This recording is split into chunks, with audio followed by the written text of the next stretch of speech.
She was 48 years old, standing in a wedding dress she'd stitched with her own trembling hands, and the entire town of Copper Ridge wanted her to fail. They called her foolish. They called her desperate.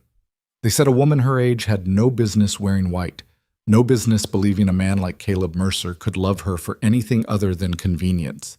But Eleanor Whitmore had spent 12 years hiding behind grief, and she was done. This is the story of how one woman burned down every wall the world built around her and dared to love again when everyone said it was too late.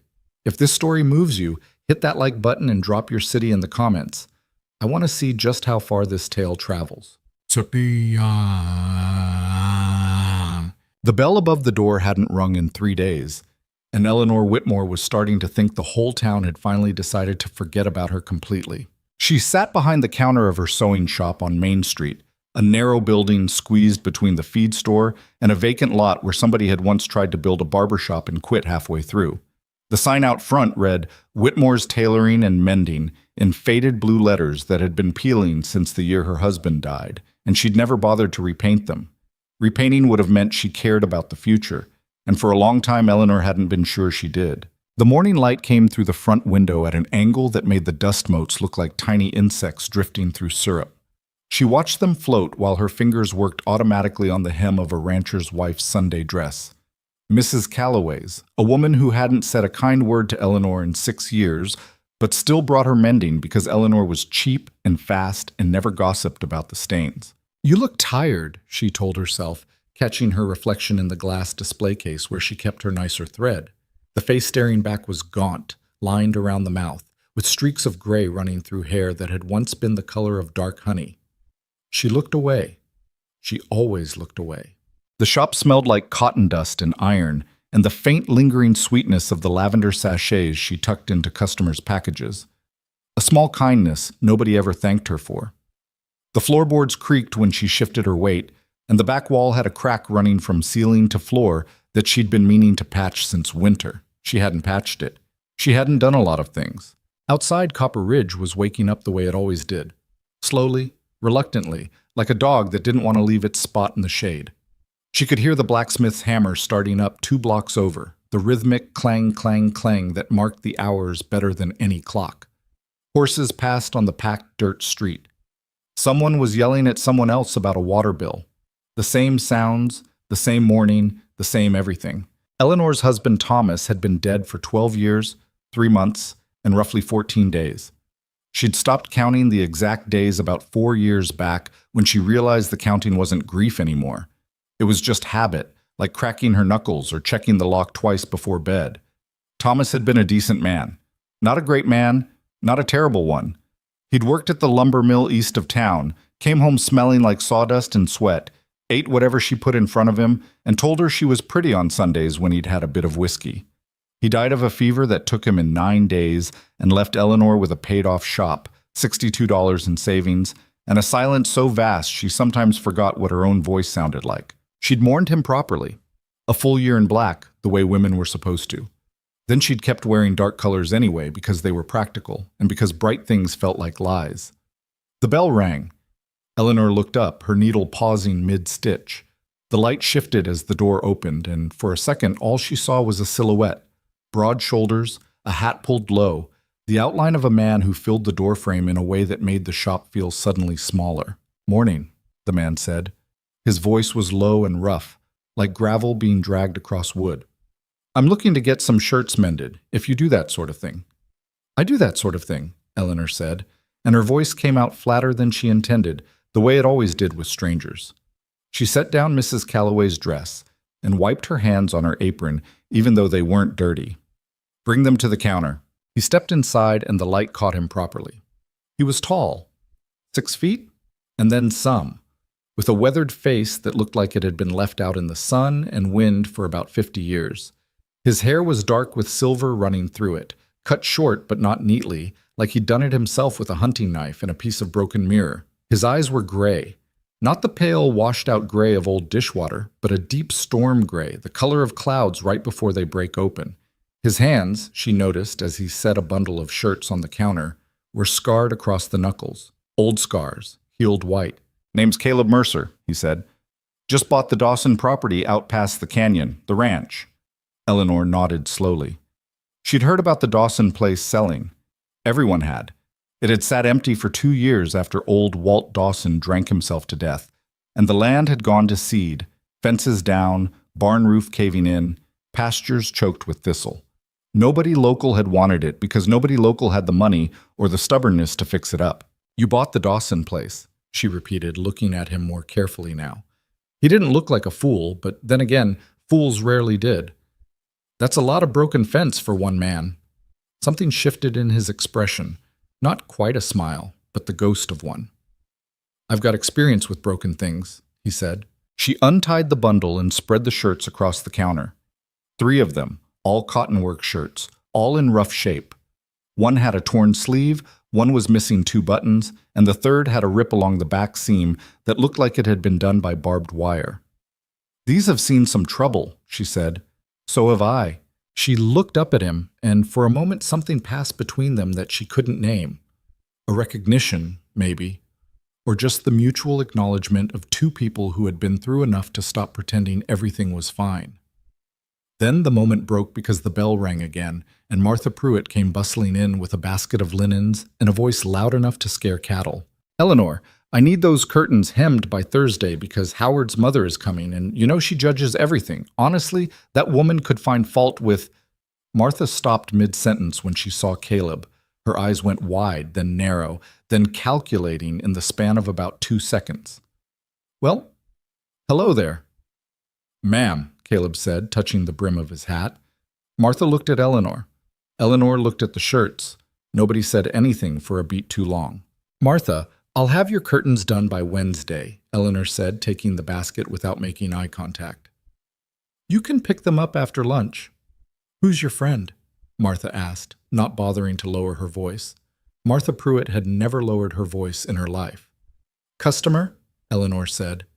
Mr. Mercer, your shirts will be ready tomorrow afternoon. That'll be 75 cents for the lot. Fair enough? He put 3 quarters on the counter, touched his hat again, and walked out. The bell rang behind him, and the shop felt bigger again, emptier, the way a room feels after someone takes a candle out of it. Martha was staring at her.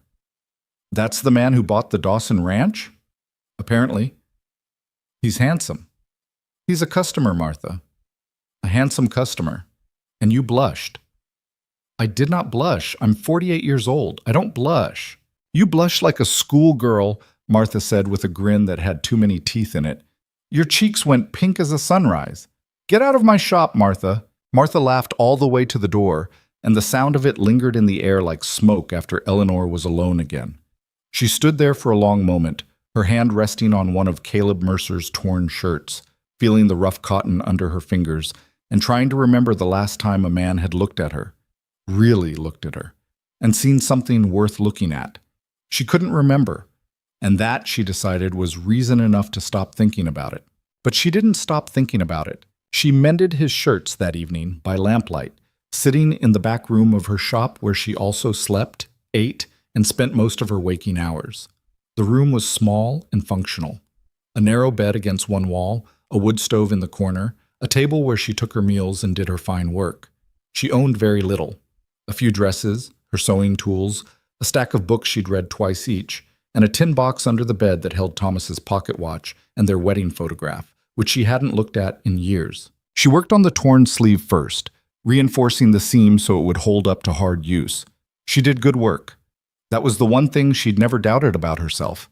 Her stitches were small and even and strong, and she took a quiet pride in the fact that anything she mended stayed mended. There was a kind of honesty in that, she thought, in making broken things whole and sending them back out into the world to get broken again. The shirt smelled like horse sweat and sage and something else. Wood smoke, maybe, or leather. A working man's smell. She held it up to the lamp and examined the weave, and her fingers brushed the collar, and she caught herself wondering what the skin of his neck looked like beneath it. And then she put the shirt down and said, "Stop that," out loud to the empty room. She was being ridiculous. She knew she was being ridiculous.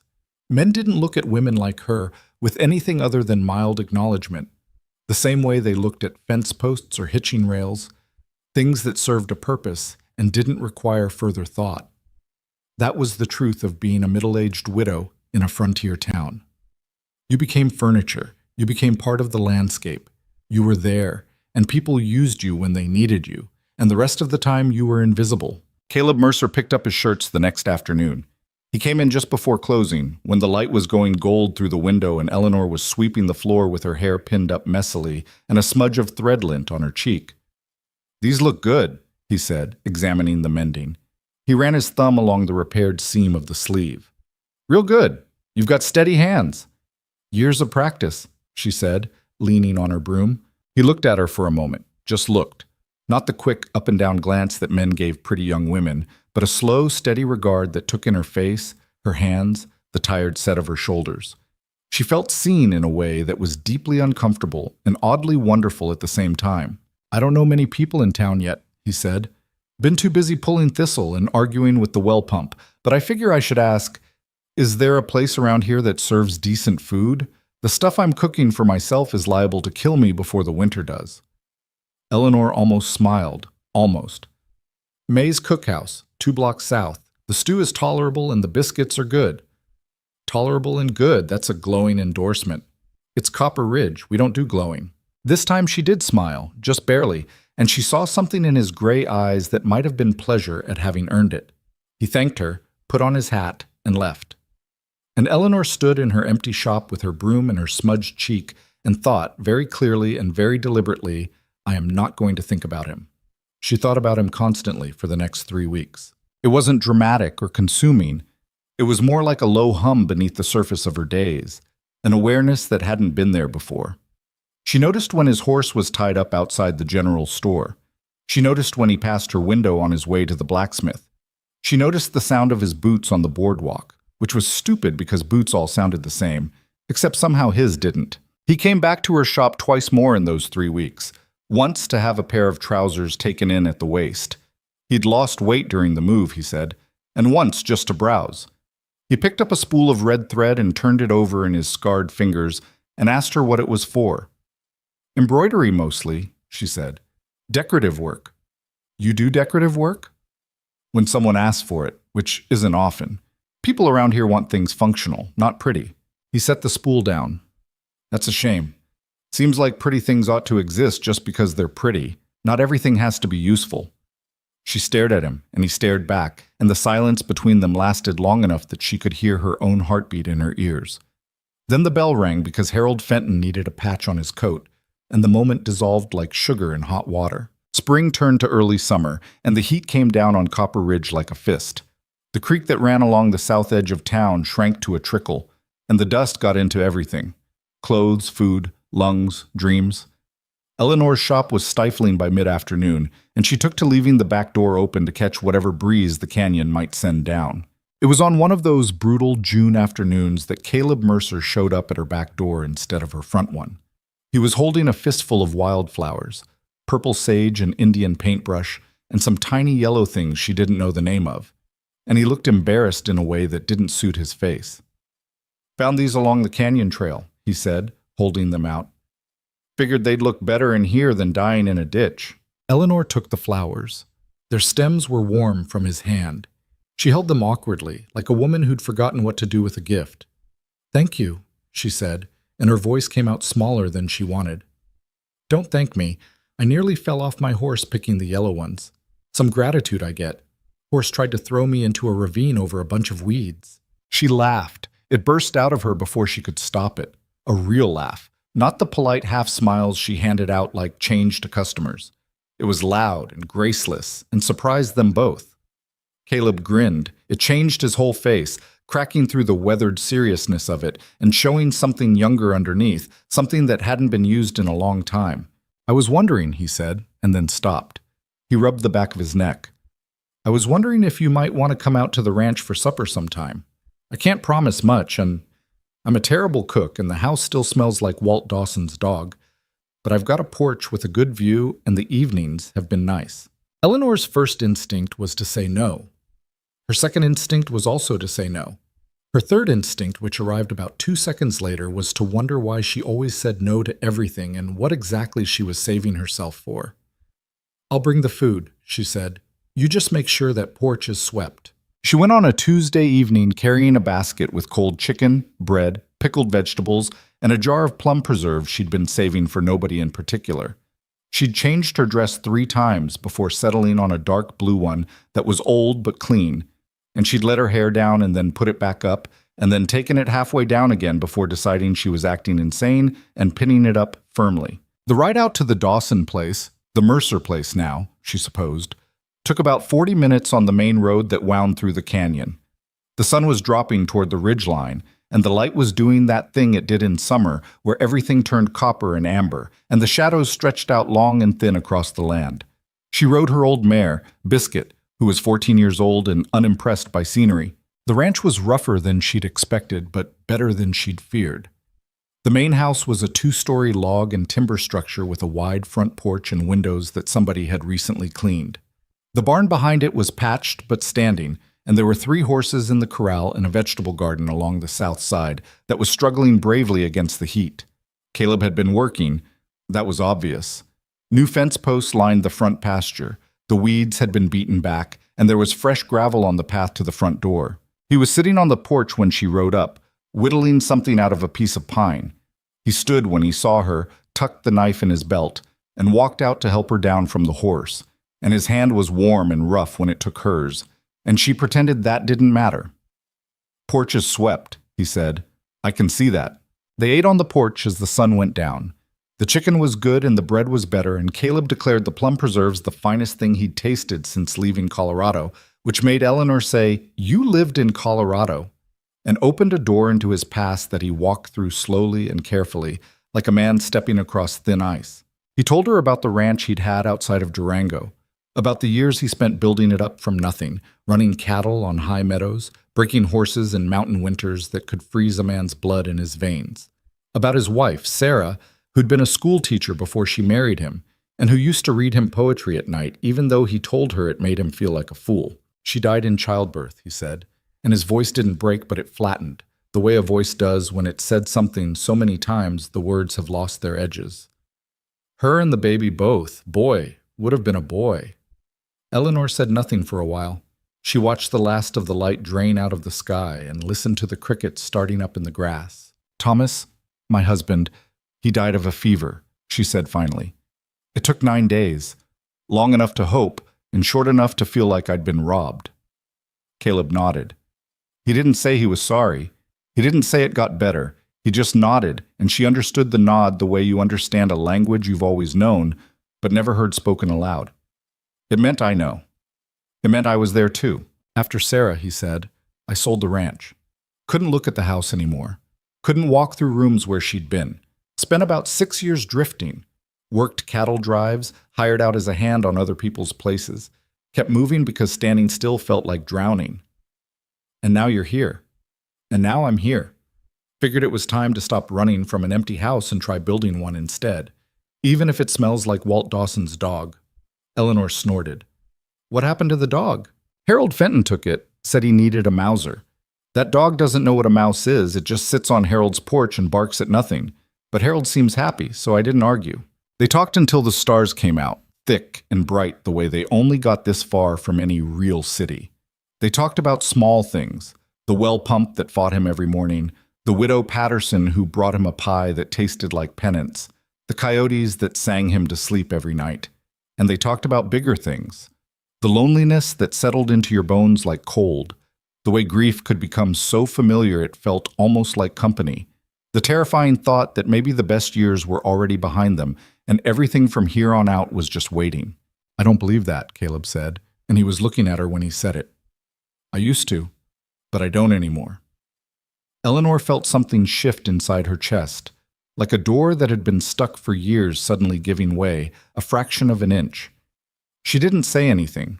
She wasn't ready to say anything, but she held the feeling carefully, the way you hold a match in the wind, knowing it could go out, afraid to breathe, hoping it wouldn't. She rode home in the dark with the stars overhead, and Biscuit picking her way carefully along the familiar road, and she lay awake in her narrow bed for a long time, staring at the ceiling and feeling, for the first time in more years than she could count, like there might be something worth waking up for tomorrow. The suppers became a regular thing. Every Tuesday and sometimes Saturday, Eleanor rode out to the Mercer Ranch with food, and they ate on the porch and talked until the darkness swallowed the canyon. Caleb started riding into town more often too, to the general store, to the blacksmith, but always with a stop at Eleanor's shop. Sometimes he had mending to bring. More often, he didn't. He'd just lean against the counter and talk to her while she worked, and she found that his presence didn't disrupt her concentration the way she'd expected. Instead, it settled around her like a warm coat, comfortable and steady. He brought her flowers every time. Never anything fancy, just whatever was blooming along the trails. But he brought them with the same slightly embarrassed expression every time, as if he couldn't quite believe he was the kind of man who picked wildflowers, and she took them with a careful thank you every time, as if she couldn't quite believe she was the kind of woman who received them. Martha Pruitt, of course, noticed everything. "He was in your shop again today," Martha said one afternoon, cornering Eleanor outside the general store. "That's the 4th time this week. He has a lot of mending." "Nobody has that much mending, Eleanor. The man is courting you." "Don't be absurd." "I'm not being absurd, I'm being observational. He looks at you the way my Howard used to look at the dessert table at church socials. Like he wants to get closer, but he's afraid someone will slap his hand." "Martha, and you look at him like you just remembered you're alive, which frankly is the first encouraging thing I've seen from you in a decade." Eleanor opened her mouth to argue and found she didn't have the energy. Martha was many things: loud, nosy, relentless. But she wasn't wrong, and Eleanor was tired of pretending she didn't feel what she felt. "It doesn't matter how I look at him," she said quietly. "I'm 48 years old, Martha. That ship sailed a long time ago." Martha's expression softened, which was rare and therefore alarming. "Eleanor Whitmore, who told you that ship sailed?" "Everyone. The whole town. The Mirror." "The Mirror doesn't know a damn thing about love, and neither does this town. And I say that as someone who's lived here for 30 years and knows exactly how small-minded these people can be. But the town did notice, and the town did talk. Because Copper Ridge had nothing better to do than watch its neighbors and form opinions. And the sight of Caleb Mercer, strong, capable, still handsome in a rough-hewn way, spending time with Eleanor Whitmore, gray-haired, quiet, practically invisible, was the most interesting thing that had happened since Harold Fenton's barn burned down 2 summers ago. It started as whispers, at the general store, at the feedlot, at May's cookhouse where the ranchers gathered in the mornings, over coffee and complaints. "You see Mercer coming out of the widow's shop again? Man needs his eyes checked, or his head. She's old enough to be his. Well, she's old. That's the point. Maybe he feels sorry for her. Some men are like that. Some men are just lonely enough to lower their standards." The comments were never said to Eleanor's face, but they reached her the way all gossip reaches its target in a small town. Through the thin walls of her shop, through the careful pauses in conversation when she walked into a room, through the looks that were a beat too long and a shade too pitying. She felt them like paper cuts, small and sharp, and she hated herself for caring because she'd spent 12 years telling herself she was beyond caring what people thought. One afternoon, she was picking up supplies at the general store when she overheard 2 women talking in the next aisle. She couldn't see them, but she recognized their voices. Clara Hutchins and Dora Mae Swell, 2 of the most prolific gossips in the territory. "It's sad, really," Clara was saying. "A woman her age chasing after a man like that. She should know better." "I heard she rides out to his ranch at night," Dora Mae said, and the word night carried enough insinuation to fill a courtroom. "What kind of example does that set?" "A desperate one. That's what kind." Eleanor stood very still, holding a bag of flour against her chest like a shield. Her face burned, her throat closed. She set the flour down carefully, left the store without buying anything, and walked back to her shop with her spine straight and her eyes dry because she'd be damned if she let anyone see her cry on a public street. That night, she didn't ride out to the ranch. She sat in her back room with the lamp turned low and the flowers Caleb had brought wilting in their jar on the windowsill, and she stared at the wall and thought about all the reasons this was a mistake. She was too old, she was too plain, she was too set in her ways, too comfortable in her loneliness, too afraid of the vulnerability that love required. She'd built a life, a small, quiet, careful life, and it worked. It wasn't happy exactly, but it was safe, and safe had been enough for 12 years. And who was she to suddenly demand more? Caleb came into the shop the next morning. He could tell something was wrong immediately. She could see it in the way his shoulders tightened and his eyes went careful. "You didn't come last night," he said. "I had work." "You always have work. You came anyway before." She kept her eyes on the garment in her hands. "Maybe I'm behind." He stood there for a long time. She could feel him looking at her, and the weight of his gaze was almost unbearable. "Eleanor," he said, and his voice was quiet. "What happened?" "Nothing happened." "Something happened. You won't look at me." She looked at him then, and whatever he saw on her face made his jaw tighten. "Who said something to you?" "It doesn't matter." "It matters to me. Tell me." "It doesn't matter because they're right, Caleb." The words came out harder than she intended, edged with something that might have been anger, or might have been fear. She couldn't tell the difference anymore. "Look at me. Really look. I'm not the kind of woman a man like you should be spending his time with. People talk. They laugh. They think you're desperate or crazy or... Do I look like I care what people think? Maybe you should. Why? Because Clara Hutchins has an opinion? Because some rancher at the feedlot made a joke? Eleanor, I've been shot at, thrown from horses, caught in blizzards that lasted a week. You think I'm scared of gossip? I'm not talking about being scared. I'm talking about being realistic. Realistic. He said the word like it tasted bad. Let me tell you about realistic. Realistic is me spending 6 years sleeping in bunkhouses and on the ground and in the back of wagons because I couldn't face a real bed in a real house, because every time I closed my eyes I saw Sarah and the baby we never got to name.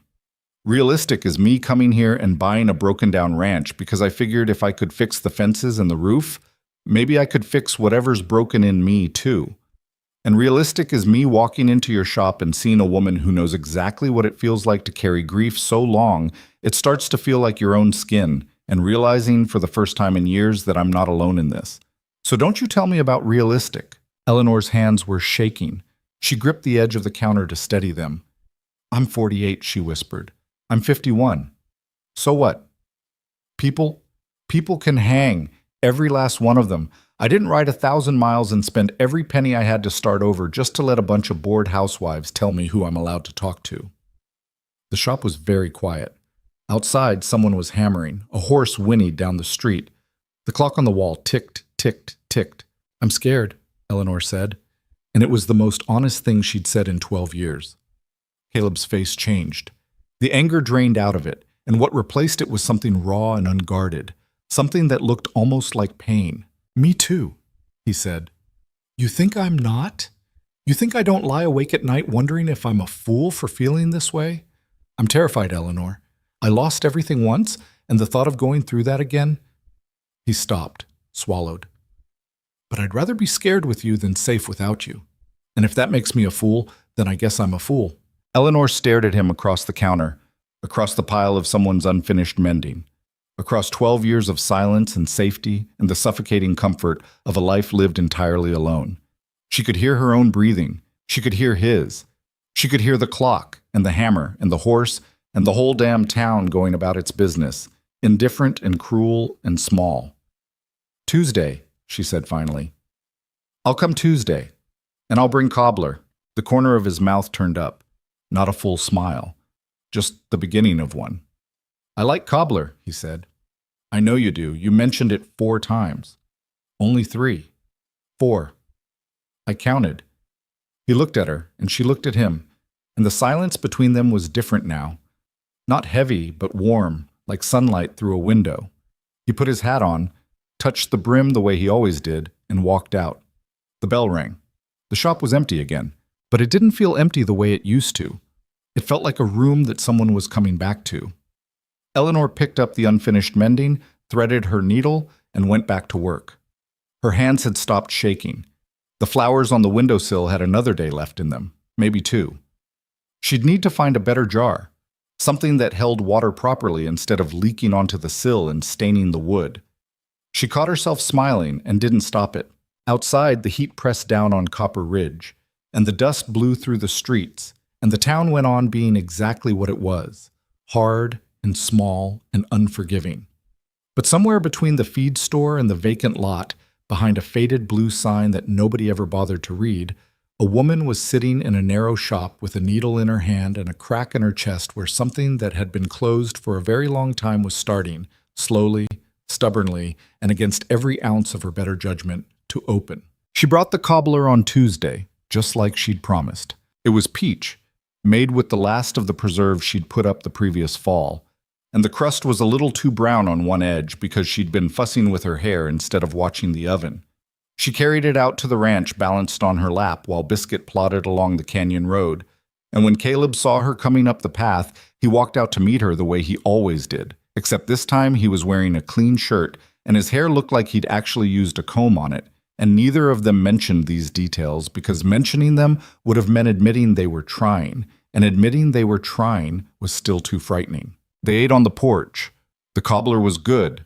Caleb said it twice, and then said it a third time with his mouth full, which made Eleanor tell him he had the table manners of a barn cat, which made him laugh so hard he nearly choked. Thomas never laughed at my jokes, she said, and then went quiet because she hadn't meant to bring Thomas into this evening. But Caleb just leaned back in his chair and said, "What kind of jokes did you tell?" "Bad ones, apparently." "Tell me one." "I can't think of any." That's probably why he didn't laugh. She kicked his boot under the table, and he grinned, and the evening settled into the easy rhythm that had become theirs. Half conversation, half silence, both equally comfortable. The sun dropped behind the ridge, and the sky turned the color of bruised plums, and the coyotes started their nightly chorus out in the scrubland, and Eleanor realized she was happy. Not content, not managing. Happy. The feeling was so unfamiliar it took her a moment to recognize it, like hearing a song she used to know played in a different key. The weeks that followed were the best she could remember since before Thomas died. Maybe the best ever, though she felt guilty thinking that and tried not to. Caleb rode into town 3 or 4 times a week now, and he always ended up at her shop, and sometimes he brought her things. A jar of honey from a rancher who kept bees, a piece of quartz he'd found by the creek that caught the light, in a way he thought she'd like, a book of poems he'd bought at the general store and then looked embarrassed about. "You read poetry?" she asked, turning the small book over in her hands. "Sarah used to read it to me. I never understood most of it, but I liked the sound of her voice when she read it, so I figured maybe I'd try again." And I still don't understand most of it, but there's one in there about a field in winter that made me think of you, and I don't know why, so don't ask." She didn't ask. She read the poem later that night, alone in her back room, and she understood why it made him think of her. It was about something beautiful buried under snow, waiting for warmth, not dead, but sleeping. She pressed the page flat with her palm and left the book open on her pillow while she slept. Their evenings at the ranch grew longer. Sometimes she didn't ride home until the stars were thick overhead, and Biscuit was irritated from standing tied to the fence. They sat on the porch and talked about everything. The futures they'd imagined when they were young and stupid, the compromises they'd made, the things they regretted, and the things they didn't. Caleb told her about the months after Sarah died, the drinking, the rage, the night he'd ridden his horse into a snowstorm, hoping the cold would take him, and then hating himself when it didn't. "I'm not proud of that," he said. "You don't have to be proud of it. You just have to be here." He looked at her in the lantern light, and his gray eyes were soft in a way that made her chest ache. "I'm here," he said. She reached across the space between their chairs and took his hand. His scarred fingers closed around hers, and they sat like that without speaking while the lantern burned low and the night sounds filled the canyon. It was the first time they'd touched deliberately, skin to skin, and Eleanor felt the contact travel up her arm and settle somewhere behind her ribs, warm and steady as a second heartbeat. But happiness in Copper Ridge was never allowed to exist quietly. It started with small things. The way conversation stopped when Eleanor walked into the general store. The way women she'd known for years suddenly couldn't meet her eyes.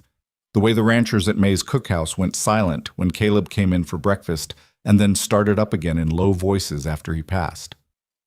Then it got worse. One morning, Eleanor found a note slipped under her shop door. No signature, just 3 words in a cramped, mean hand. "Act your age." She stared at it for a long time, standing in the dusty morning light with the note trembling between her fingers. Then she crumpled it and threw it in the stove and went to work, and her stitches were uneven for the first time in years because her hands wouldn't stop shaking. A week later, Caleb came into the shop with his jaw set hard and a look in his eyes that was halfway between fury and hurt. "Roy Baskin came by the ranch this morning," he said. Roy Baskin was one of the bigger cattle operators in the valley, a man with a thick neck and thicker opinions who considered himself the unofficial authority on how things ought to be done. "What did he want?" Caleb sat down on the bench by the door, the one where customers waited when Eleanor was busy. He took off his hat and turned it in his hands. "He said he wanted to talk about fence lines. Then he spent 20 minutes telling me I ought to find a more suitable woman." The word hit Eleanor like a slap. Suitable. She knew exactly what it meant. Younger, prettier, less worn. "What did you say?" "I told him to get off my land before I put him off it. Then he said he was just trying to help. And I said if I wanted help, I'd ask someone who had the sense to mind his own business. And he called me a stubborn fool. And I called him something worse. And he left." Eleanor sat down at her sewing table. Her hands were in her lap, motionless. "Maybe he's right." Caleb's head came up fast. "Don't start." "I'm not starting. I'm just saying. You're saying what they want you to say. You're repeating their words like they're yours, and they're not. Eleanor, look at me." She looked at him. His face was flushed, and his jaw was working the way it did when he was trying not to say something he'd regret. "Roy Baskin's been married 3 times, Caleb said. His first wife left him, his second wife couldn't stand him, and his third wife drinks. That's the man you want to take advice from about love? It's not just Roy. I know it's not just Roy, it's the whole damn town. And you know what the whole damn town has in common? Not one of them is brave enough to do what we're doing. Not one of them has the guts to feel something real and act on it. So they sit in their kitchens and their parlors and they pick at us because it's easier than looking at their own miserable lives." He was breathing hard. Eleanor watched him, and beneath the anger she could see something else. Fear. Not fear of the town. Fear of losing her. "I'm not going anywhere," she said quietly. He looked at her. "Promise me." "I don't make promises." "Make this one." She held his gaze for a long moment. Outside, a wagon rattled past, and somebody yelled at a dog, and the ordinary life of the town rolled on, oblivious and grinding. "I'm not going anywhere," she said again, and this time it sounded like a promise, even without the word. But the town wasn't finished with them. The gossip spread beyond Copper Ridge. Women from the outlying ranches and the neighboring settlements started coming to Eleanor's shop, and at first she thought business was just picking up because summer was busy season and people needed mending. Then she realized they were coming to look at her. They'd heard the story. The aging widow and the rancher, the wildflowers, the evening rides. And they wanted to see the woman at the center of it, the way you'd go to a sideshow to see the bearded lady. Some of them were kind. A young woman from Elk Fork told Eleanor she thought it was beautiful, what she and Caleb had, and she hoped to find something like it someday. An older woman from the Miller Ranch brought her a jar of blackberry jam and said, "Good for you, honey. About time someone in this valley had the nerve." But others came to stare, and their stares were sharp, and Eleanor felt them like splinters working into her skin. She heard the whispers at the counter while she measured fabric. She caught the sideways glances while she wrote receipts. She knew what they were thinking because she'd thought it herself 100 times. Who does she think she is? The worst part was that the attention was changing Caleb too. Not his feelings, those stayed steady and clear as canyon water, but his temper. He was getting into arguments at the feedlot, snapping at men who made comments, riding home from town with his shoulders bunched and his fists tight on the reins. She could see the toll it was taking, and it scared her because she knew from experience that pressure like that could crack even the strongest people. "You've got to stop fighting everyone," she told him one evening on the porch. "I'm not fighting everyone, just the ones who deserve it. Caleb, you nearly punched Frank Tillman yesterday. Frank Tillman said you were too old to be riding out to a man's ranch at night. He said it loud enough for the whole feedlot to hear. What was I supposed to do? Ignore him." "I don't ignore things, Eleanor. That's not how I'm built." "Then learn. Because if you get into a real fight, you'll get hurt or you'll hurt someone else. And either way, it gives them exactly what they want. They want us to fail. They want to see us fall apart so they can shake their heads and say, 'I told you so.' Don't give them that." He was quiet for a while. The crickets sang. The lantern flickered. "When did you get so smart?" he asked. "I've always been smart. You just didn't notice because you were too busy being angry." He let out a long breath and rubbed his face with both hands. "I'm tired of it, Eleanor. I'm tired of defending something that shouldn't need defending." "I know. I just want to sit on this porch with you and eat your terrible cobbler. My cobbler is not terrible, and not worry about what some fool at the feedlot thinks about it. Is that too much?" "In Copper Ridge? Probably." He reached for her hand, and she gave it to him, and they sat in the dark and listened to the coyotes and didn't say anything for a long time. And Eleanor thought about how strange it was that the hardest thing she'd ever done wasn't burying her husband or surviving alone for 12 years or building a business from nothing. The hardest thing was sitting on a porch holding a man's hand and believing she deserved to be there. The crisis came in mid-July, on a Sunday afternoon so hot the dogs wouldn't leave the shade. Eleanor was in her shop working on a commission, a wedding dress for a rancher's daughter from the next county, the biggest order she'd had in years, when Clara Hutchins walked in. Clara was a thin woman with a thin mouth and eyes that could cut glass. She was married to the owner of the general store, which meant she had access to everyone's business and the inclination to use it. She stood in the center of Eleanor's shop and looked around as if she'd never been there before, which was a lie because she'd brought her mending every month for the past 8 years. "I'm not here for mending," Clara said. "Then what can I do for you?" Clara folded her arms. "A group of us have been talking, some of the women in town, about you and Mr. Mercer." Eleanor's needles stopped. She didn't look up. "And we think it's inappropriate. A woman your age carrying on like this, riding out to a man's property alone at night. People are talking, Eleanor. People are laughing. People have always talked, Clara, and people have always laughed. That's not new. What's new is that you're giving them something to talk about. You used to be respectable." Now Eleanor did look up. "I am respectable. Respectable women don't, well, they don't behave like this. Not at your age. It's undignified." Eleanor set down her needle. She stood up slowly, and something in the way she stood made Clara take a half step back, though she'd never admit it later. "Let me make sure I understand you," Eleanor said, and her voice was very calm, the kind of calm that precedes storms. "You came into my shop, my place of business, to tell me that a group of women have decided how I should live my life, that you've appointed yourselves the judges of my dignity, that a woman who has worked 7 days a week for 12 years, who has never asked anyone for charity or help or a single kind word, who buried her husband and built her life back from nothing, that woman is not respectable enough for Copper Ridge." Clara's mouth opened. Nothing came out. "Here's what I think, Clara. I think you and your group should find something else to talk about. Because my life, my choices, and my evenings are none of your concern. And the next time you walk into my shop, it had better be with mending in your hand or don't walk in at all." Clara left without another word.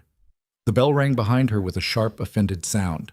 Eleanor stood in the silence of her shop, and her legs were shaking and her heart was pounding, and she felt sick to her stomach the way she always did after confrontation. She sat back down at her table and picked up the wedding dress and tried to thread her needle, and couldn't because her hands were trembling too badly. She put her head down on the fabric and cried. Not because Clara had hurt her, Clara couldn't hurt her, not really, not anymore. But because she was so tired.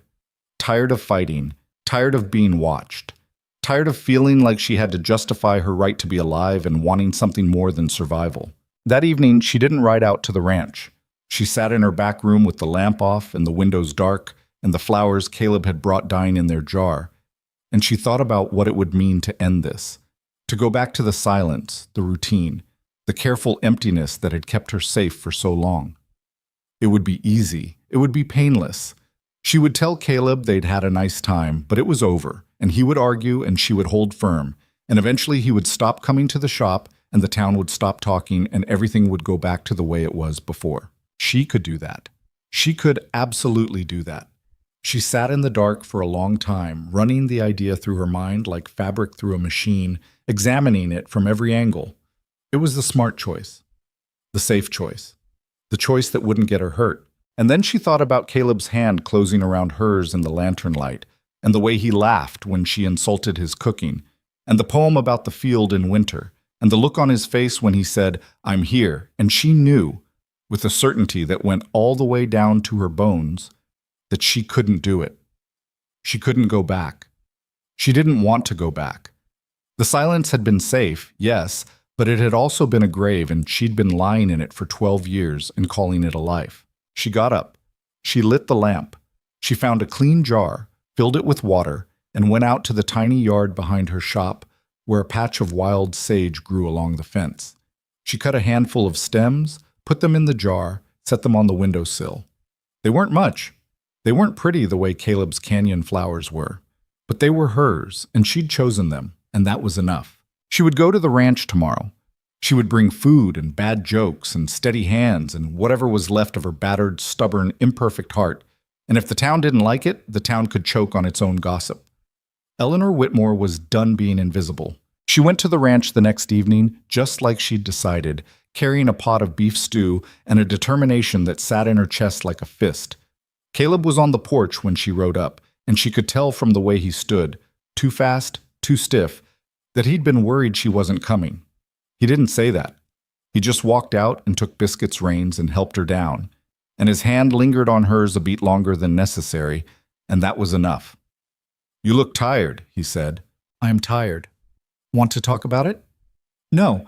I want to eat stew and sit on your porch and not think about Clara Hutchins for one single hour." "Clara came to see you?" Eleanor handed him the pot and walked past him up the porch steps.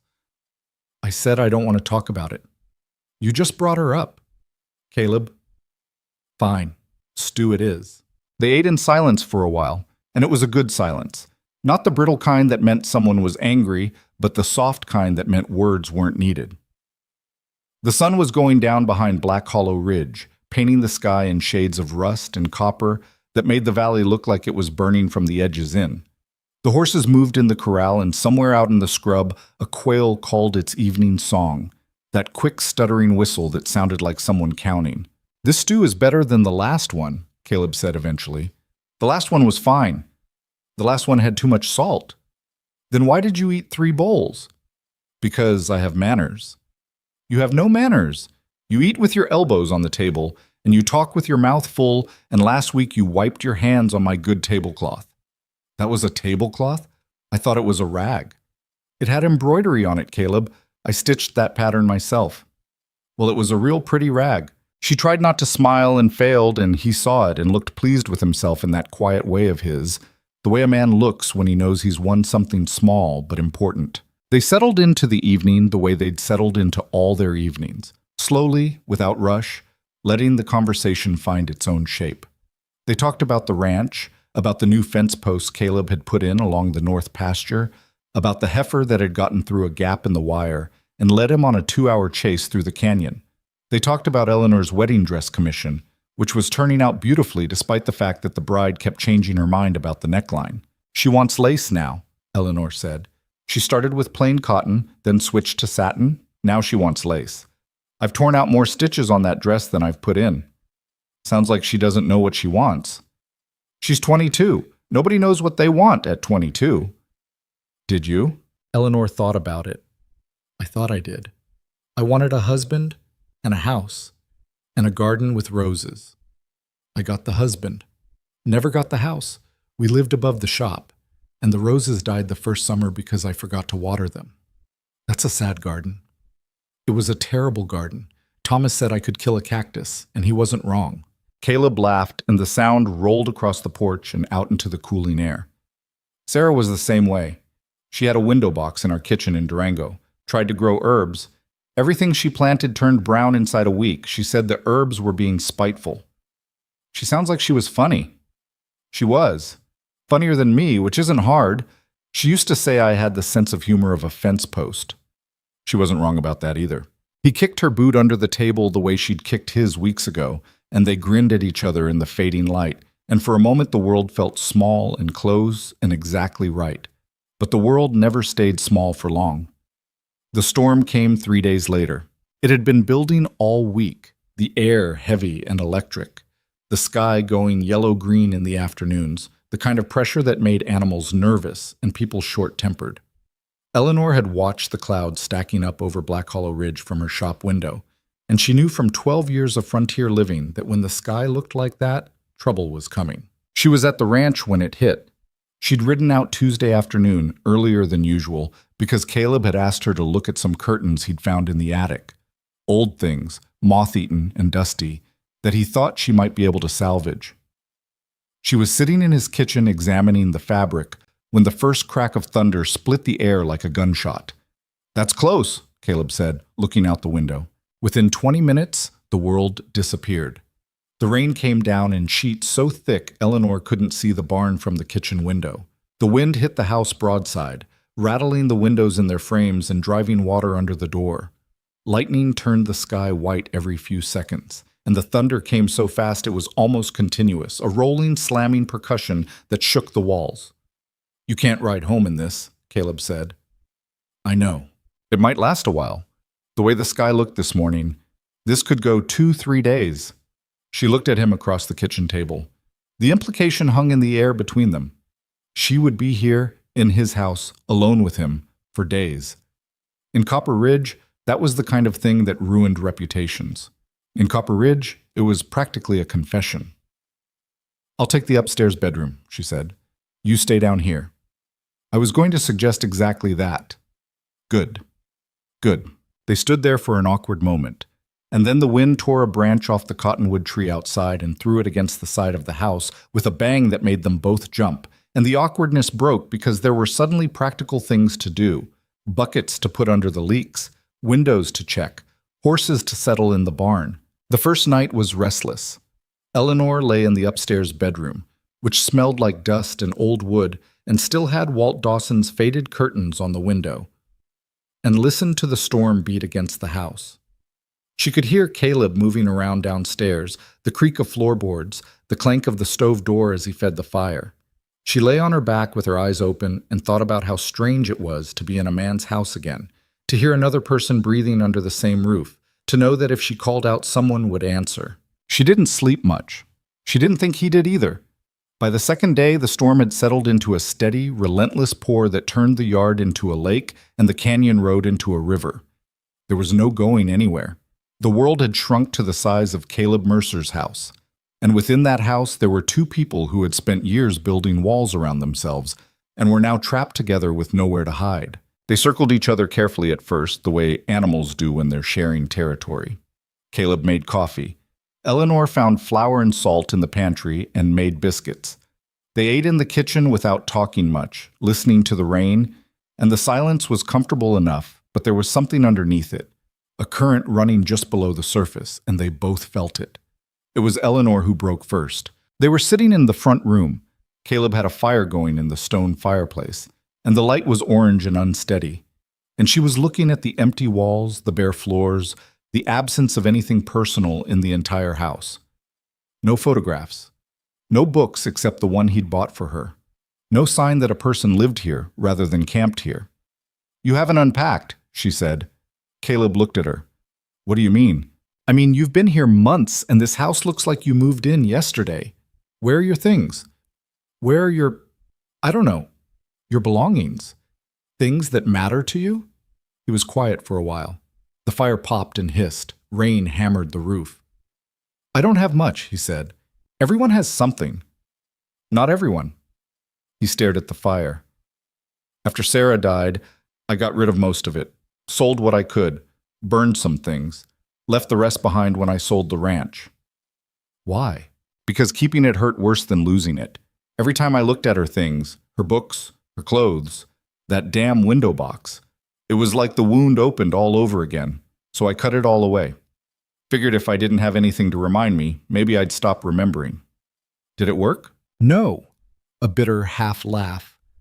"You can burn every photograph and throw away every dress and sell every piece of furniture, and it doesn't make a bit of difference because the memories aren't in the things. They're in you. They're in the way you reach for a coffee cup and remember how she held hers. They're in the sound of rain because she liked rain. They're in every stupid, ordinary moment of every day, and you can't burn those." Eleanor felt something crack in her chest. Not break, crack, like ice on a river in spring, shifting, giving way. "I kept everything," she said. "Thomas's things, his watch, our wedding photograph, his coat that still smelled like sawdust for years until it didn't anymore. I kept it all in a tin box under my bed, and I never looked at it, and I never threw it away, and I don't know which is worse. Getting rid of everything like you did, or keeping everything and being afraid to open the box. Maybe they're both the same thing, Caleb said. Maybe they're both just ways of not dealing with it. Maybe. The rain kept coming. The fire burned. They sat on opposite sides of the room, and the distance between them felt enormous and paper-thin at the same time. I'm going to tell you something, Caleb said, and his voice had changed, lower, rougher, like he was dragging the words up from someplace deep. Something I haven't told anyone.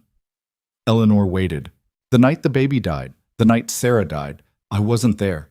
I was out on the range, moving cattle ahead of a storm. By the time the rider found me, it had been over for hours. She was gone. The baby was gone. And I wasn't there. His hands were gripping his knees, the scarred knuckles white. The midwife said it happened fast. Complications. Bleeding. She said there was nothing anyone could have done, but I don't know that. I'll never know that, because I wasn't there. Caleb, I was 4 miles away, chasing cattle through mud, and my wife was dying, and my son was dying, and I wasn't there. And every day since then, every single day for 9 years, I've carried that. The guilt of it, the what if. What if I'd come back earlier? What if I'd hired another hand and stayed home? What if I'd been holding her hand when it happened, instead of sitting on a horse in the rain? His voice had gone tight, controlled, the way a man's voice goes when he's trying very hard not to fall apart. Eleanor watched him from across the room, and she understood, not just his pain, but the specific particular shape of it, the guilt of the living, the impossible burden of having survived. Thomas asked me to stay home the morning he got sick, she said. Her own voice sounded strange to her, distant, like someone else was talking. He said he didn't feel right. He said his head hurt, and could I stay and make him soup? And I said I had work to do, and I'd check on him at lunch. She paused. The fire crackled. By lunch, he had a fever. By evening, he couldn't stand. By the second day, he didn't know who I was. And for 9 days, I sat next to him and watched him die and thought, if I had stayed that morning, if I had listened, if I had made the soup and put my hand on his forehead and said, let's get you to the doctor instead of worrying about hemming somebody's curtains, you couldn't have known. Neither could you. The words hung between them, simple and devastating. Neither could you. The mutual absolution of two people who had carried the same impossible weight for years and never found anyone who understood the shape of it. Caleb looked at her across the room, and his eyes were wet, and he didn't try to hide it. I thought I was done, he said. After Sarah, I thought my heart was just finished, like a clock that runs down. I figured I'd buy this ranch and fix it up and live here alone until I died, and that would be enough. And then I walked into a sewing shop and met a woman who insulted my table manners and had the steadiest hands I've ever seen, and was so stubborn she wouldn't admit she was beautiful, even when it was obvious to everyone with eyes. Eleanor's breath caught. Don't say things like that. Why not? Because I'll believe you, and then I'll expect it, and then you'll stop saying it, and I'll be disappointed. I won't stop saying it. Everyone stops eventually. Not me. He leaned forward, his elbows on his knees, his gray eyes fixed on hers with an intensity that made the room feel very small. Not about this. Not about you. The rain hammered the roof. The fire threw shadows on the walls. Neither of them moved. On the third night, the storm reached its peak.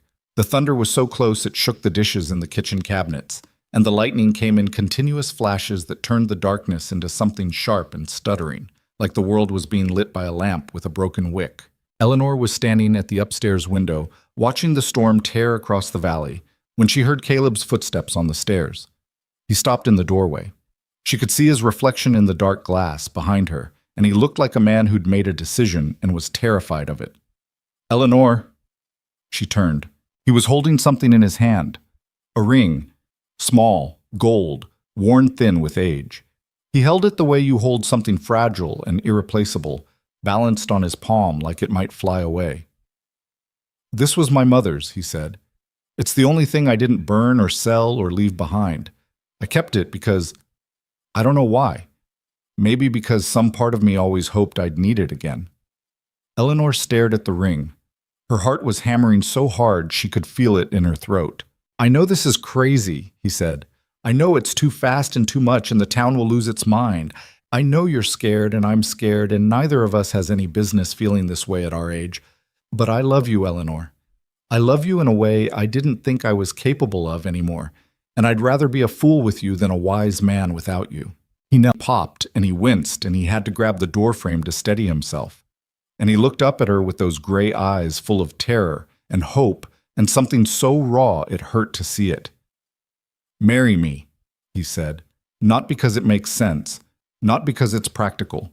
Marry me because life is short and lonely and brutal, and we've both spent enough of it alone." The thunder cracked so close the house shuddered. The lightning turned the room white. And Eleanor Whitmore, standing barefoot in an old nightgown in a stranger's house during the worst storm the valley had seen in years, looked down at the scarred, stubborn, imperfect man kneeling in front of her and felt the last wall inside her chest collapse. "Your knee is going to give out," she said, and her voice was shaking. "I don't care about my knee." "You will tomorrow." "Eleanor, answer me." She reached down and took his face in her hands, her steady, capable seamstress's hands, and held it. His stubble was rough under her palms. His eyes were wet. He was shaking. "Yes," she said, "but get up before you hurt yourself." He got up, and the ring went on her finger. And it was a little loose because his mother had smaller hands, and he said he'd get it sized, and she said it was fine. And they stood in the upstairs bedroom of a half-fixed ranch house, while the storm raged outside and held each other without speaking for a long time. Then Eleanor pulled back and looked at him with an expression that was half tears and half something fiercer. "We're going to tell them," she said. "Tell who?" "Everyone. The whole town. We're not hiding this. We're not sneaking around. We're not waiting for permission. We're going to ride into Copper Ridge and tell them to their faces." Caleb stared at her. "In the storm?" "When the storm breaks. First thing, we ride in together." "They'll talk." "They're already talking. Let them talk about this." He looked at her, this gray-haired woman in her nightgown with a loose ring on her finger and a storm in her eyes. And he started to laugh, not the quiet, careful laugh he usually gave, but a full, open, reckless laugh that filled the room and drowned out the thunder. "You're something else, Eleanor Whitmore." "I know," she said. "Now go downstairs before this gets improper." He went downstairs, still laughing, and Eleanor stood at the window and watched the storm spend itself against the mountains. She turned the ring on her finger. It caught the lightning and flashed gold, then went dark, then flashed again. She was terrified. She was trembling. She was 48 years old and engaged to a man she'd known for 3 months, and the entire town was going to think she'd lost her mind. She didn't care. For the first time in 12 years, Eleanor Whitmore was not thinking about what she stood to lose. She was thinking about what she'd already lost by being afraid. All those years of silence and safety and careful, quiet dying. She was done with that. She was done with being invisible and reasonable and small. She was going to walk into the center of Copper Ridge with this man beside her and this ring on her finger, and she was going to dare any single one of them to tell her she didn't deserve it. The storm broke before dawn. The sky cleared. The morning came up sharp and clean over the ridge, the air washed anew, the canyon still dripping.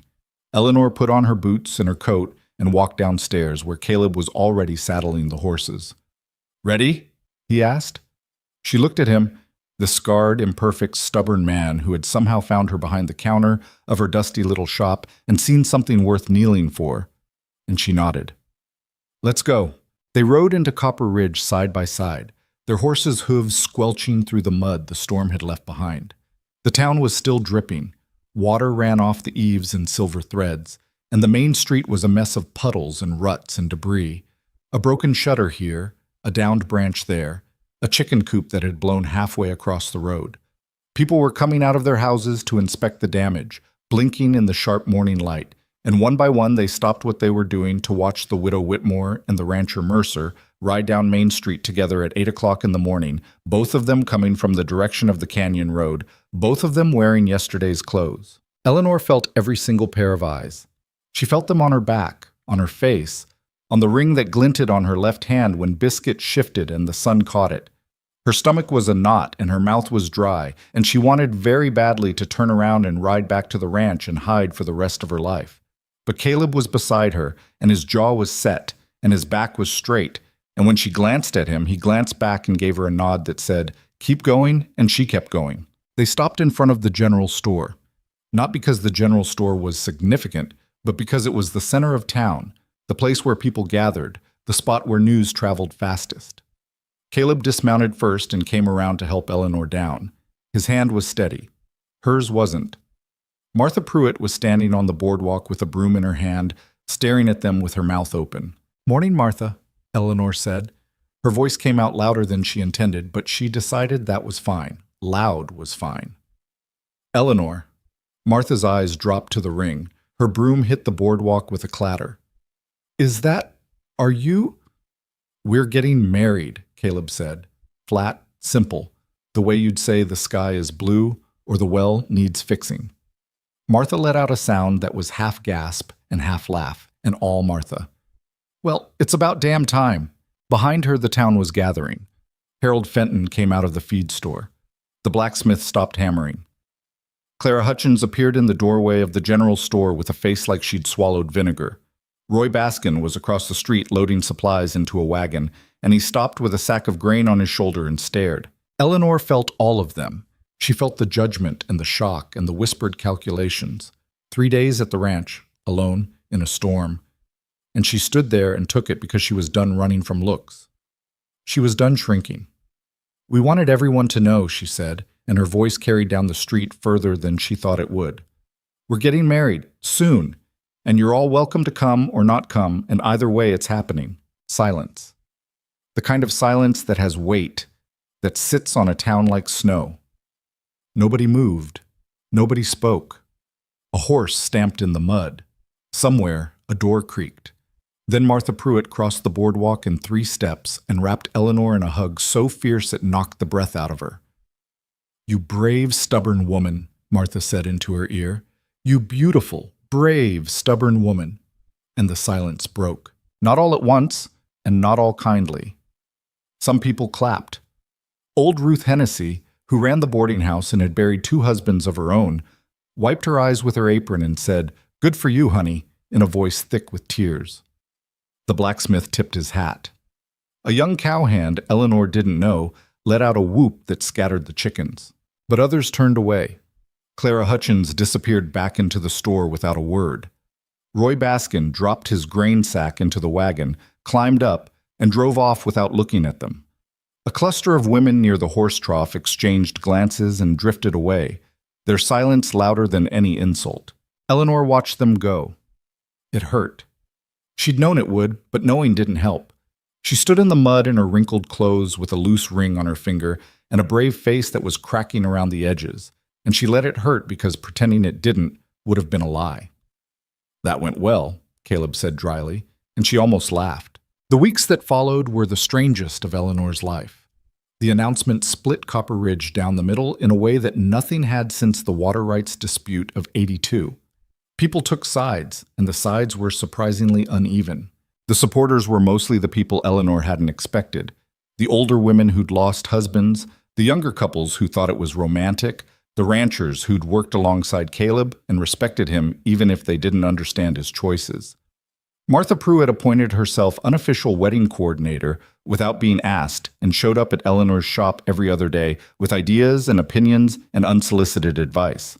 "You need a reception. You can't just get married and go home like it's an errand." "I don't want a reception, Martha." "Nobody wants a reception. You have one anyway. That's how it works." "Where would we even have it?" "The Grange Hall." "I already talked to Bernard about it." "You already—" "Martha, I didn't ask you to." "You didn't have to. That's what friends are for." The opponents were louder. Roy Baskin organized an informal boycott, which amounted to a handful of ranchers agreeing not to attend and making sure everyone knew about it.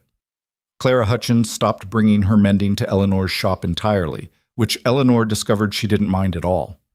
Dora Mae Swell told anyone who'd listened that the whole thing was an embarrassment to the town, and several of the more conservative families made it known that they found the situation unseemly without specifying exactly what about it was unseemly, because specifying would have required honesty, and honesty would have meant admitting they were just uncomfortable with the idea of a middle-aged woman wanting something for herself. The cruelest blow came 2 weeks before the wedding. Eleanor was in her shop, working on her own wedding dress. She'd decided to make it herself because that was what she did. She made things, she fixed things. And if she was going to walk into a room full of people who thought she was foolish, she was going to do it wearing something she'd built with her own hands. The dress was ivory cotton, simple and clean, with a fitted bodice and a full skirt that fell just above her boots. No lace, no frills, just good fabric and good stitching. It was the most personal thing she'd ever made, and she worked on it late at night when the shop was closed, sewing by lamplight with a concentration that bordered on obsessive. She was pinning the hem when the door opened and Frank Tillman walked in. Frank was Roy Baskin's foreman, a thin, sharp-faced man with a permanent sneer and the kind of casual meanness that passed for humor among men who had never been challenged. "Mrs. Whitmore," he said, leaning against the doorframe. "Frank, I'm closed. Won't take long, just wanted to let you know what folks are saying." "I know what folks are saying. I've been hearing it for months. Not this. This is new." He picked at a splinter on the doorframe, casual, unhurried. "Rumor going around that Mercer's only marrying you because he needs someone to cook and clean and he can't afford to hire help. That it's not love, it's, what's the word, convenience. That he looked at you and saw a housekeeper with a sewing machine." Eleanor's hands stopped. The pin she was holding pricked her thumb, and a bead of blood appeared, bright red against the ivory fabric. "Get out of my shop, Frank. Just passing along what I heard. Figured you'd want to know." "Get out." He shrugged, touched his hat in a mocking imitation of Caleb's gesture, and left. The bell rang behind him, and the sound was ugly. Eleanor looked down at her thumb. The blood had stained the fabric. A tiny spot, barely visible, but she could see it. She pressed her thumb against her apron and sat very still and breathed carefully through her nose because if she didn't control her breathing, she was going to cry, and she was so tired of crying. The rumor spread fast, the way poison spreads through water. Within days, it had reached every corner of the valley. Eleanor heard it in fragments, at the general store, at the feedlot, in the careful pauses of women who came to pick up their mending and couldn't quite meet her eyes. Convenience. Housekeeper. Practical arrangement. The words were designed to strip the love out of what she and Caleb had built and replace it with something transactional and sad. And the worst part, the part that kept her awake at night, staring at the ceiling of her narrow back room, was that a small, vicious voice inside her own head whispered, "Maybe they're right." She knew it was irrational. She knew Caleb loved her. She'd seen it in his eyes when he knelt during the storm. She'd felt it in the way he held her. She'd heard it in every word he'd ever said to her. But 12 years of loneliness and invisibility had left marks deeper than she'd realized, and the rumor found those marks and dug into them like a blade into old scar tissue. She didn't tell Caleb. She should have, but she didn't. Instead, she pulled away in small ways, cutting their evening shorter, keeping more space between them on the porch, finding excuses not to ride out to the ranch. She told herself she was busy with the dress. She told herself she was tired. She told herself a lot of things that weren't true. Caleb noticed, because Caleb always noticed. "You're doing it again," he said one evening, standing in her shop while she pretended to organize thread. "Doing what?" "Pulling back, building walls. The same thing you did when Clara got to you." "I'm not building walls. I'm organizing thread." "Eleanor, look at me." She didn't want to. Looking at him made it harder to doubt. And right now she needed to doubt, because doubt was familiar, and familiar was safe. "Who got to you this time?" "Nobody." "Don't lie to me. We're past that." She put down the thread. She gripped the edge of the counter. "Frank Tillman came by." Caleb's face went dark. "What did he say?" "It doesn't matter what he said. It matters because you're standing behind that counter like it's a fortress and you won't look at me. What did he say?" She told him. She told him about the rumor, the convenience, the housekeeper, the practical arrangement. And she watched his face go from angry to hurt to something she couldn't read, something that looked almost like despair. "And you believe that?" he said. "After everything, you believe that?" "I don't know what I believe. I know what I feel. And what I feel is, I feel like maybe this is too much. Maybe we're fighting too hard for something that shouldn't be this hard. Everything worth having is hard. You know that." "I know that in my head. But my head isn't the problem, Caleb. The problem is the part of me that still thinks Clara and Roy and Frank are right. The part that looks in the mirror and doesn't understand why you'd choose me." Her voice broke on the last word, and she hated it. She hated the weakness, the vulnerability, the raw exposed nerve of it. She was a grown woman. She was supposed to be past this. Caleb came around the counter. He stood in front of her, close enough that she could smell the sage and wood smoke, and he took her hands in his scarred ones. "Listen to me," he said. "I'm going to say this once, and I need you to hear it. Not just the words. I need you to hear it." She looked up at him. "I didn't ride 1,000 miles to find a housekeeper. I can wash my own dishes and cook my own terrible food and sweep my own damn porch. I came here because I was looking for a reason to keep living, and I found one, and she had gray hair and steady hands and the sharpest tongue in the territory, and I fell for her so hard it scared me half to death." "Caleb, I'm not done. You want to know why I chose you? Because you're real. Because you don't pretend. Because when you laugh, it sounds like you mean it, and when you're angry, you say so, and when you're scared, you stand up anyway. Because you've been through the worst thing a person can go through, and you're still here, still sewing, still putting lavender in people's packages, even though nobody ever thanks you for it. That's why I chose you. Not convenience, not loneliness. You." She was crying. She couldn't help it. The tears ran down her face and dripped off her chin, and she didn't wipe them away because her hands were in his, and she didn't want to let go. "I'm a mess," she said. "I know, so am I. We match." She laughed through her tears, an ugly, snotty laugh that was nothing like the polite sound she usually made. And he pulled her against his chest and held her while she cried it out, all of it, the doubt and the fear and the bone-deep exhaustion of caring what people thought. The morning of the wedding, Eleanor woke before dawn. She lay in her narrow bed in the back room of her shop and stared at the dress hanging on the door. Ivory cotton. Simple. Clean. One tiny blood stain on the hem that she'd never been able to get out, so she'd embroidered a small flower over it, a single red bloom against the white, the only decoration on the entire dress. She liked it. It felt honest. A flaw turned into something beautiful, or at least into something intentional, which was almost the same thing. She got up, washed her face, put up her hair. She looked at herself in the small mirror above the washstand and tried to see what Caleb saw. The gray hair, the lines around her mouth, the tired eyes. She didn't see beauty. She didn't see ugly either. She saw a woman who had survived, and maybe that was enough. Martha came at 7 with a basket of wildflowers and a hairbrush, and an energy that was frankly exhausting. "You're not wearing your hair like that," Martha announced. "What's wrong with my hair?" "It's too tight. You look like a school teacher. Let me fix it." "I am not letting you—" "Sit down, Eleanor." Eleanor sat down. Martha brushed out her hair and pinned it loosely, letting some of the gray strands fall around her face, and when she was done, she stepped back and said, "There," with the satisfaction of an artist surveying a finished painting. "You look like yourself," Martha said. "That's better than looking like anyone else." The wedding was at 10 o'clock, in the small wooden building at the edge of town that served as both courthouse and community hall. It wasn't fancy. There were no decorations except the wildflowers Martha had scattered along the aisle and a few ribbon bows someone had tied to the ends of the benches.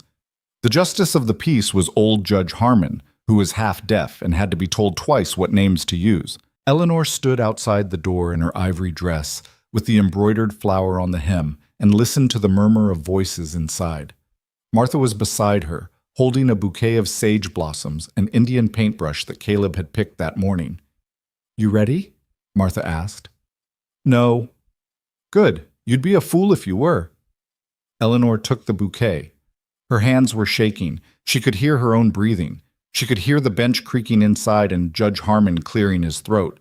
"Martha," she said, "what if they're right? What if I'm too old for this?" Martha looked at her with an expression that was fierce and tender and slightly impatient. "Eleanor Whitmore, you have spent 12 years being too old for things, too old to laugh, too old to want, too old to live. If you are too old to get married, then you are too old to do anything, and I refuse to accept that, and so should you."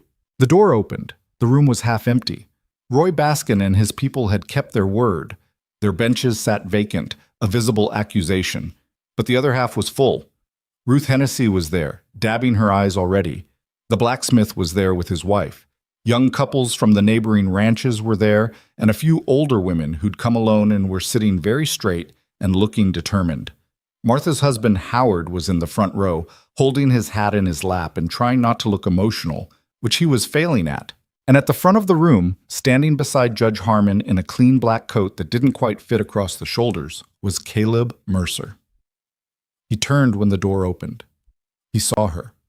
And the look on his face, the naked, unguarded, overwhelming look on his face, was worth every whisper, every rumor, every sleepless night, every moment of doubt she'd ever suffered. She walked down the aisle.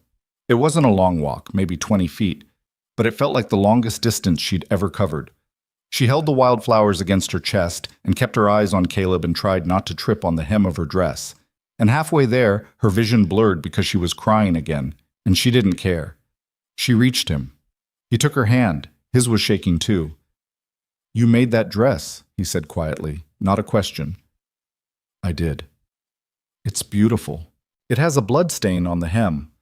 I know. I can see the flower you put over it." He squeezed her hand. "That's my favorite part."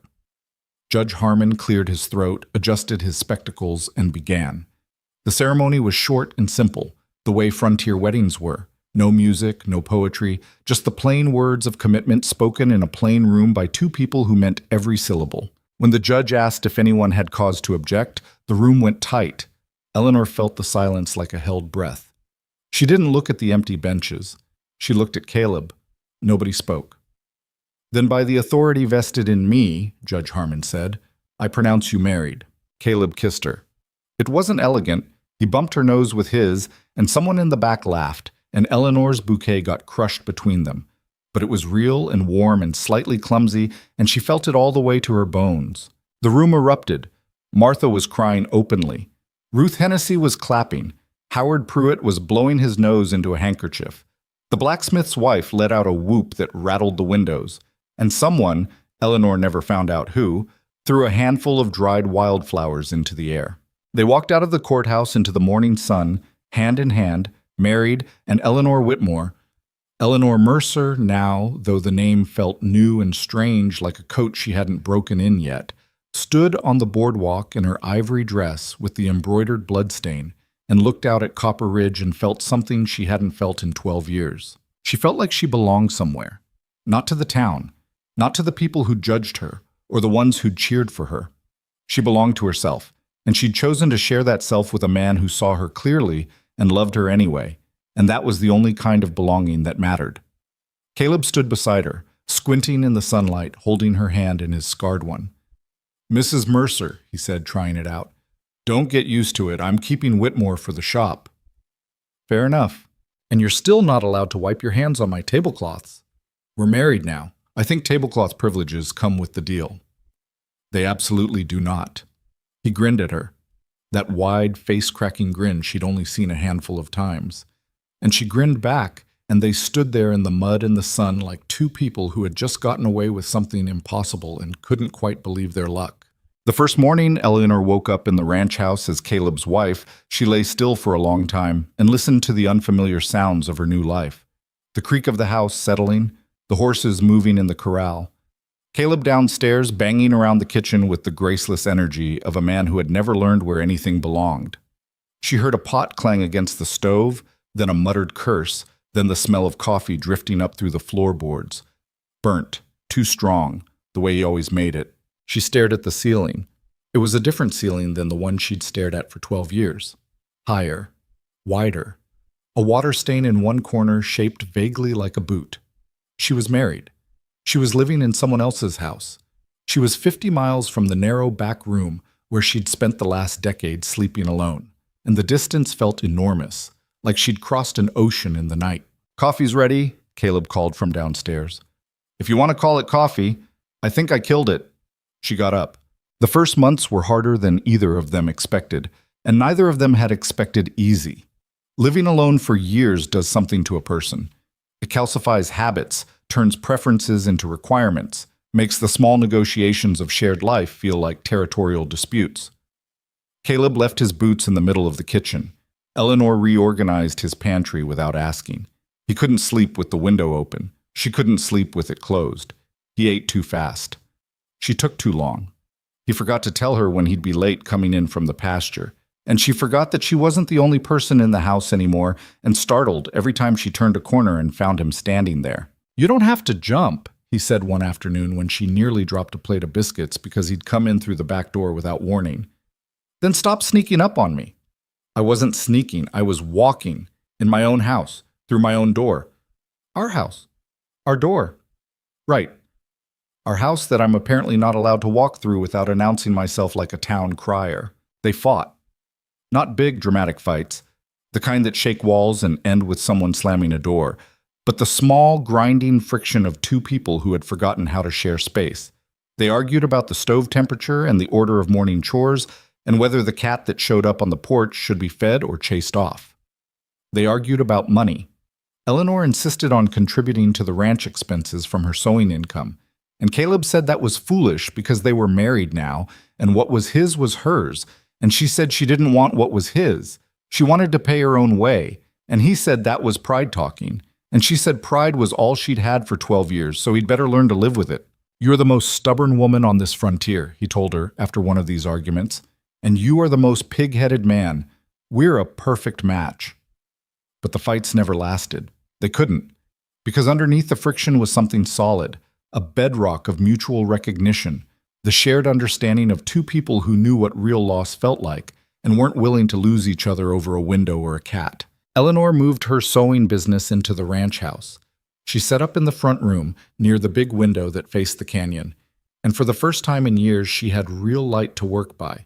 Not the dim, dusty glow of her old shop on Main Street, but clean morning sun that poured across her work table and made the fabric glow. She bought a new sign. Whitmore Tailoring, by appointment. She hung it at the end of the ranch road, and customers came, more than before actually, because the story of the wedding had traveled further than she'd imagined. Women rode out from towns she'd never heard of, some of them genuinely needing alterations, and some of them just wanting to see the woman who'd caused such a commotion. Eleanor didn't care about their reasons. She took their money, did good work, and let them stare if they wanted to. A few of them left as friends. Most left as satisfied customers. That was enough. The ranch itself was slowly coming together under their combined stubbornness. Caleb fixed the barn roof and rebuilt the north fence line and got the well pump working properly for the first time since Walt Dawson died. Eleanor planted a garden along the south side of the house. Vegetables, not roses, because she'd learned her lesson about roses. The vegetables didn't all survive, but enough of them did that by late summer they were eating their own tomatoes and squash and beans, and Caleb said it was the best food he'd ever tasted, which was a lie, but a kind one. They found their rhythm. It took time, weeks, then months, but gradually the friction smoothed into something workable. He learned to announce himself when he came through the door. She learned to leave his pantry alone. They compromised on the window, open in summer, closed in winter, cracked on the nights in between. The cat stayed. Caleb named it Trouble, which Eleanor said was redundant because all cats were trouble, but she fed it scraps under the table when she thought he wasn't looking, and he pretended not to notice. Copper Ridge changed around them, slowly, the way towns do. Roy Baskin sold his operation the following spring and moved to California, and with him went the hardest edge of the opposition.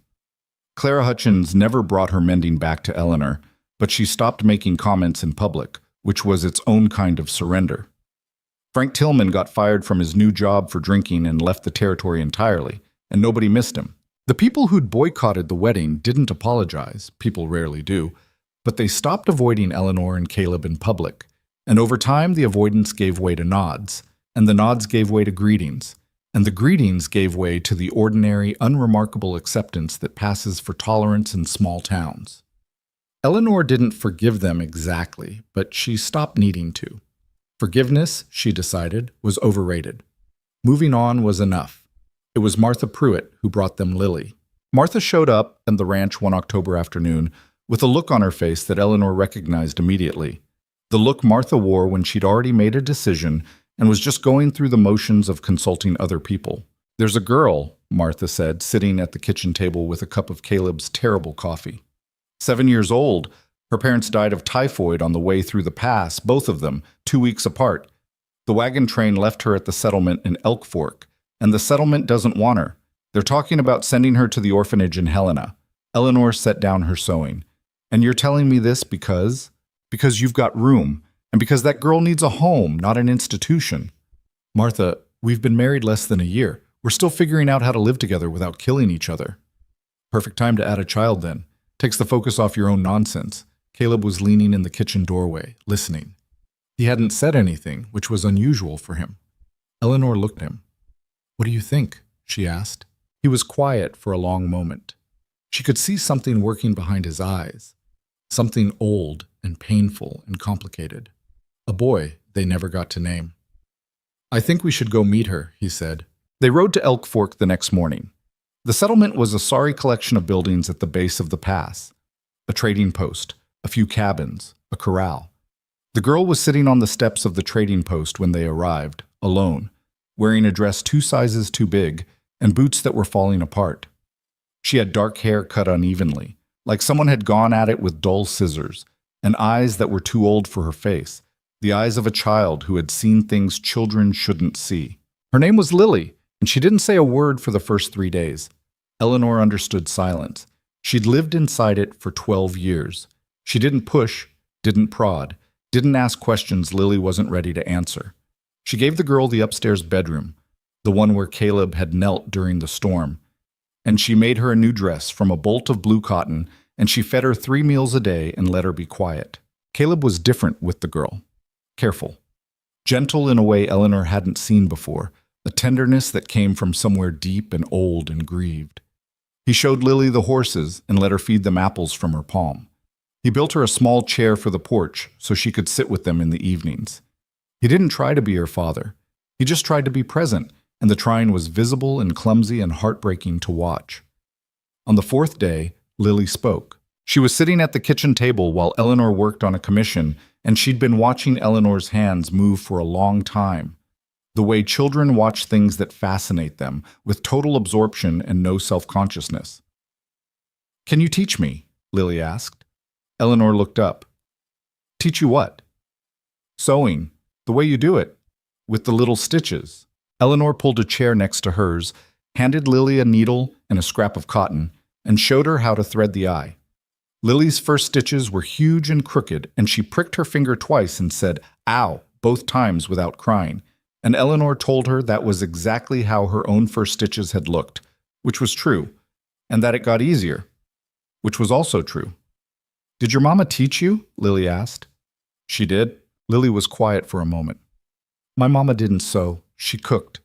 She made the best cornbread in Missouri. That's what my daddy said.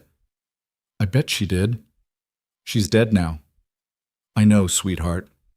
Are you going to die too? Eleanor put down her needle. She looked at this 7-year-old girl with the 2 old eyes and the uneven hair and the enormous courage it had taken to ask that question. And she said the only honest thing she could. Someday. Everyone does. But not today. And not for a long time if I have anything to say about it. Lily considered this. Okay, she said, and went back to her stitching. It wasn't much. It was everything. Lily grew into the family the way plants grow into rocky soil. Stubbornly, unevenly, with roots that found purchase in unlikely places.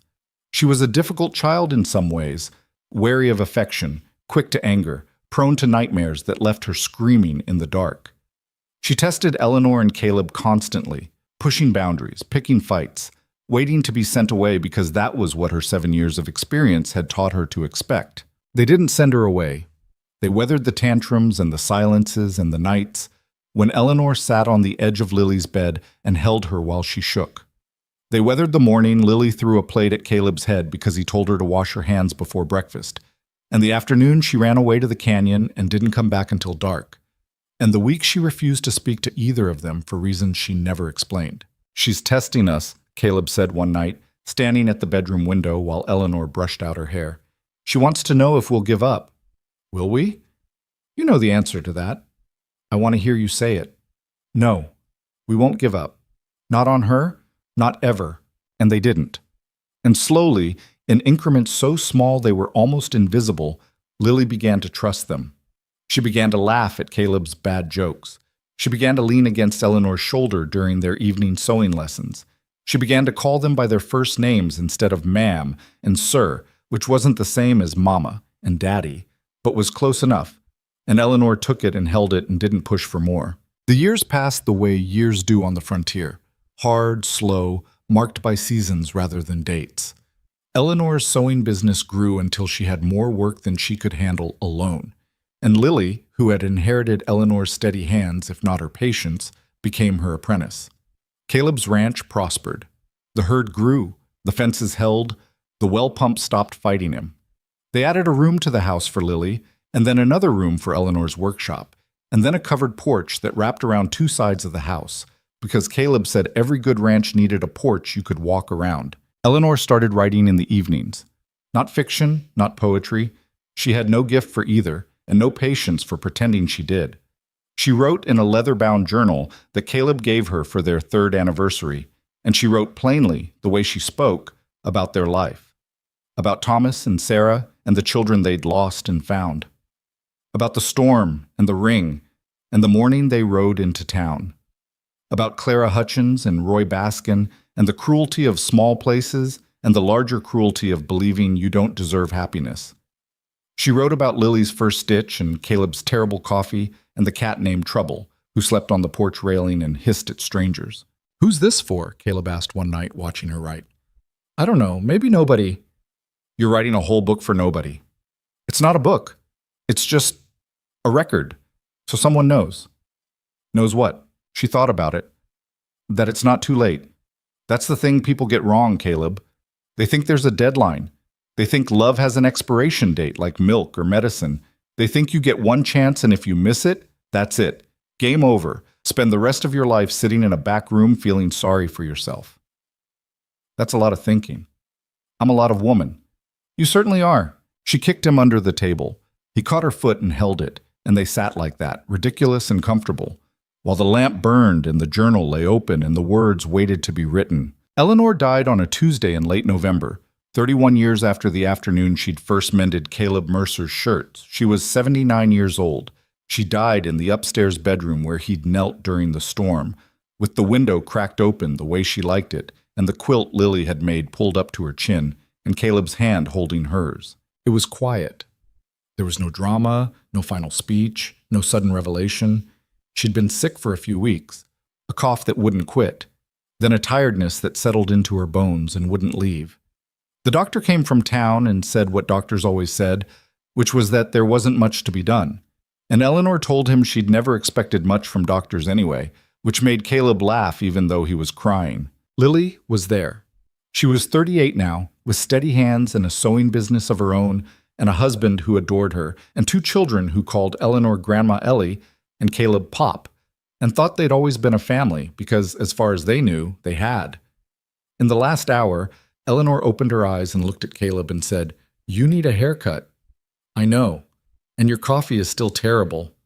"I know that too. I love you, even though you ruined my tablecloth." "I love you too, even though you reorganized my pantry." She smiled. It was small and tired and real. She squeezed his hand, and he squeezed back, and that was the last thing. The pressure of his fingers against hers, the warmth of it, the steadiness. The whole town came to the funeral. Not just the people who'd supported them, everyone. The children of the people who'd boycotted the wedding stood in the cemetery with their hats off and their heads bowed. Clara Hutchins' granddaughter brought flowers. The blacksmith's son rang the shop bell 31 times, 1 for each year of the marriage. Caleb stood at the graveside and didn't speak. He'd been asked to say something, and he'd tried, but the words wouldn't come. Martha Pruitt, 82 years old now, still loud, still fierce, still the best friend Eleanor had ever had, stood beside him and held his arm and didn't let go. It was Lily who spoke. She stood in front of the town with her mother's journal in her hands and said, "Eleanor Whitmore Mercer was not a perfect woman. She burned toast. She couldn't grow roses. She held grudges longer than she should have, and she never learned to make decent coffee, and she reorganized other people's things without asking because she thought she knew better, and half the time she was right about that, but the other half she wasn't. She was stubborn and proud and scared of more things than she ever let on, but she was brave. She was the bravest person I ever knew, not because she wasn't afraid, but because she was afraid every single day of her life, and she kept going anyway. She taught me that courage isn't the absence of fear. It's the decision that something matters more than the fear. And for Eleanor, what mattered was love. Caleb lived 4 more years. He carried Eleanor's journal everywhere, in his coat pocket, in his saddlebag, on the kitchen table where she used to sit and write. He read from it sometimes, to visitors, to Lily's children, to anyone who sat on the porch long enough to listen. Not the whole thing, just pieces. The parts that mattered. He told them about the afternoon a woman with gray hair and steady hands had mended his torn shirts and charged him 75 cents, and didn't smile until the 4th time they met. He told them about wildflowers from the canyon trail, and peach cobbler that was a little too brown on one edge. He told them about a storm that shook the mountains, and a ring that was a little too loose, and a morning ride into town that changed everything. And when they asked him how he'd found the courage to love again, to risk again, to kneel on a bad knee in a stranger's upstairs bedroom and offer his whole broken heart to a woman the town thought was invisible, he always said the same thing. Courage isn't something you find. It's something you decide. You decide that the person in front of you is worth more than the fear inside you. You decide that being alive means actually living, not just surviving. You decide that it's never too late, because the only thing that makes it too late is believing it is. He died in his sleep on a spring night with the window cracked open and the cat asleep on the foot of the bed. Lily found him in the morning with the journal open on the pillow beside him, turned to a page near the end where Eleanor had written, in her plain, steady hand, "I was invisible for 12 years. Then a man walked into my shop with torn shirts and storm-gray eyes and saw me. Not the widow, not the seamstress. Me. And I thought, this is what it feels like to come back from the dead. Not all at once. Not with trumpets or fireworks. Just quietly, like the first warm day after a long winter, when you step outside and realize the cold is gone, and you survived it, and the world is still here waiting for you." They buried him next to her on the hill above the ranch, under the cottonwood tree where they used to sit on summer evenings and watch the light drain out of the canyon.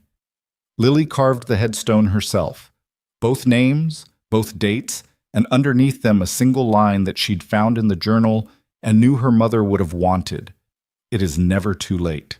The ranch passed to Lily, and Lily passed it to her children, and the children grew up hearing the story the way frontier children hear all stories, around kitchen tables and on porch steps, in the quiet hours between work and sleep, told and retold until the details blurred but the feeling remained. The feeling of 2 people who had been broken and lonely and afraid, who had found each other in a dusty sewing shop in a hard little town, and who had decided, against all reason, against all judgment, against the cruel consensus of a world that believed love belonged only to the young and the beautiful, that they deserved one more chance. And Copper Ridge remembered them, not as the scandal they'd once been, not as the gossip or the spectacle or the controversy. The town remembered Eleanor and Caleb Mercer as the couple who proved that no harsh land, no small-minded town, and no number of passing years could stop 2 stubborn hearts from finding home in each other. The couple who taught an entire frontier that the bravest thing a person can do is not to fight or conquer or endure. The bravest thing is to love again when the world says it's too late, and to keep loving fiercely and imperfectly and without apology until the very end.